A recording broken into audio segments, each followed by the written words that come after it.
The end of March, they finished training at Eglin Field, and they had finalized the crews. There were 16 B-25s, total of 80 men, including Lieutenant Colonel Doolittle, and they were ordered to fly out to California.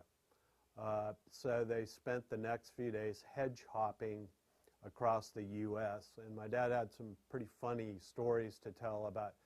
They were so low to the ground, sometimes they were buzzing automobiles, and people were jumping out of their cars in like panic, and they raised up gravel and did some different antics. But anyway, on April 1st, they actually finally got out to San Francisco, and they flew under the Oakland Bridge, and actually took the navigator on the crew had a camera, and he was actually taking some moving pictures of the bridge and flying underneath it and stuff.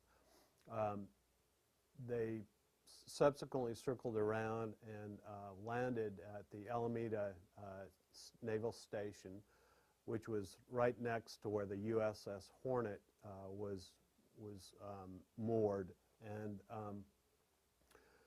they taxied the plane up to the side of the carrier, and the rest of the crew got out, but Dad actually got into the cockpit and set the brakes after they had hooked a big apparatus from a massive crane to the top of the plane.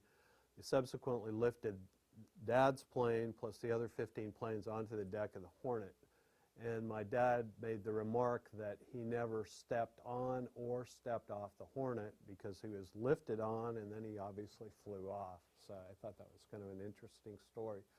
On the morning of April 2nd, the USS Hornet steamed out of San Francisco Bay and connected with 7 other ships that would make up this first part of the task force.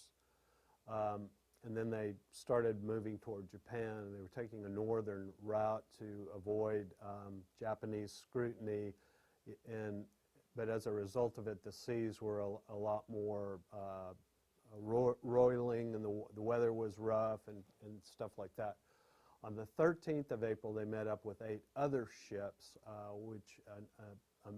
which ended up being a 16-ship task force. The other 8 ships were led by the USS Enterprise, which would provide the task force with air cover in case of an attack, because the B-25s were on the deck of the Hornet.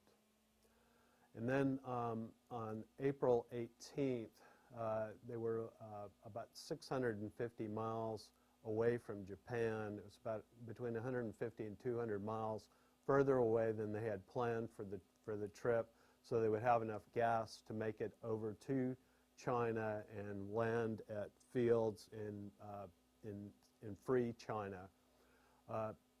Anyway, they encountered some Japanese picket boats that had been set up as a perimeter early warning system for the Japanese.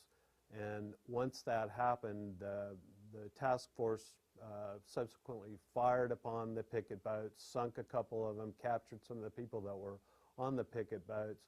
But at that point, the decision was made that the 16 bombers needed to take off. So they were basically 150, 200 miles away, further away than they had planned. And the odds increased significantly.